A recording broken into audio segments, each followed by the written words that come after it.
I am not afraid of the non-disclosure agreement. I am not afraid. I'm not afraid.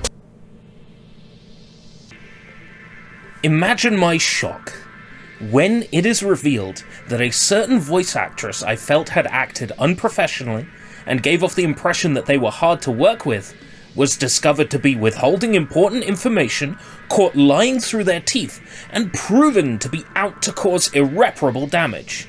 In the words of the Hives, hate to say I told you so, alright. To recap, former voice actress for Bayonetta, Helena Taylor, took to Twitter earlier this week to beg gamers boycott Bayonetta 3. I am asking the fans to boycott this game and instead spend the money that you would have spent on this game donating it to charity. A game for which Helena had auditioned, been offered the leading role, and declined. Taylor claimed she had been offered $4,000 as a flat-rate buyout for the whole game. If true, it would show the sorry state of the industry that voice actors are being mistreated. Yeah, if true. I had my doubts then, and being vindicated feels really good. Bayonetta fans with less than 2 brain cells to rub together quickly took Taylor's word as gospel, and took to social media to slam anybody who smelled something fishy at the fishmongers.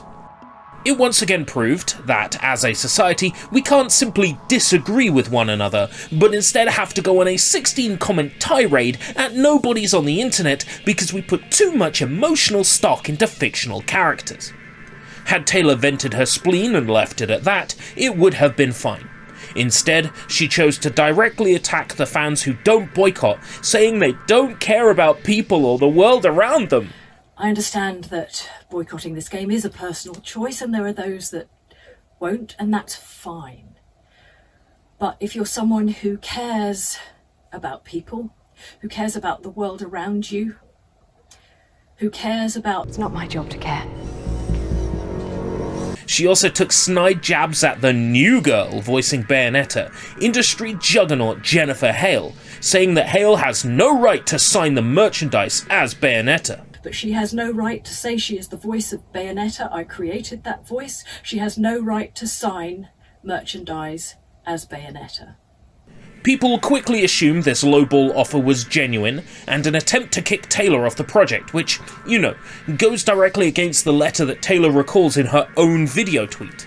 The memory of first meeting me as Bayonetta is a memory I hold dear.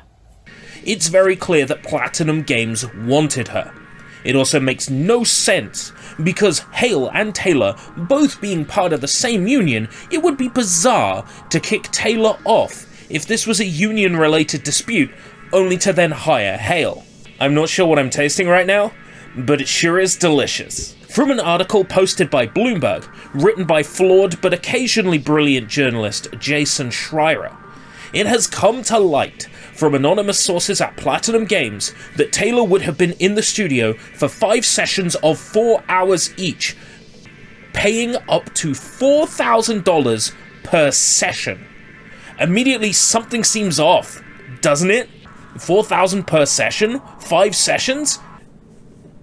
I can't do math. Could a Bible-spouting mega-Christian who's struggling to put dinner on the table be outed as a pathological liar? No, it's a lie through omission.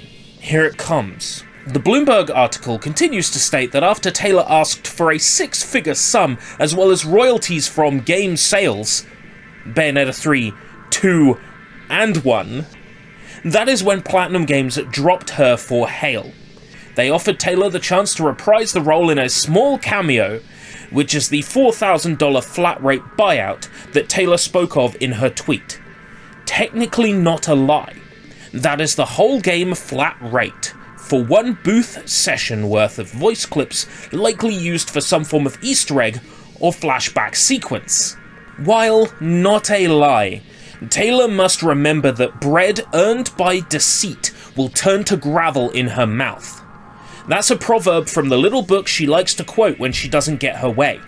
I would like to quote to you from the greatest moral teacher who ever lived, Jesus Christ, from his parable of Lazarus and the rich man. And then I slid my fingers into my moist tush of pussy. As I said previously, the f***ing sucked. The timing on Taylor's tweets was as sus as an imposter hiding in the vents. And that means a lot from me when I've never played Among Us and don't know what the hell I'm talking about. Hale posted a statement reminding everyone that while under NDA, she will not be able to speak on the situation. However, she stands by the work done by her and her peers on Bayonetta 3 and hopes everyone will keep an open mind about it. Hale's body of work, combined with her years of experience and professionalism, paint a very clear picture here. By saying nothing, Hale has said everything that needs to be said on the situation. One actress throwing her toys out of the pram and calling fire and brimstone hell upon the people who supposedly wronged her, and the other actress staying calm, unprovoked, and professional. Taylor said in an email to Schreier that this was all an absolute lie, and she just wants to put the whole bloody franchise behind her. Hold on. She identifies as Bayonetta, cares about the voice she made, claims that Hale has no right to play the role or sign merchandise. And then she says she wants to put the whole bloody franchise behind her? I don't know, man. That just sounds like the piffle-ridden lies of a tough-teethed mythomaniac. The words of her mouth are trouble and deceit. She has ceased to act wisely and do good. While preparing this report for all of you at home, VGC corroborated Bloomberg's report. Taylor, it's still not too late to open that OnlyFans. I spoke to some of your potential customers in the comments sections of various websites. There's a whole bunch of neck-bearded pay piggies ready to offer up their wallets to their favourite Umbran mistress. You'd be a fool to pass up on this. You think theatre's gonna pay well?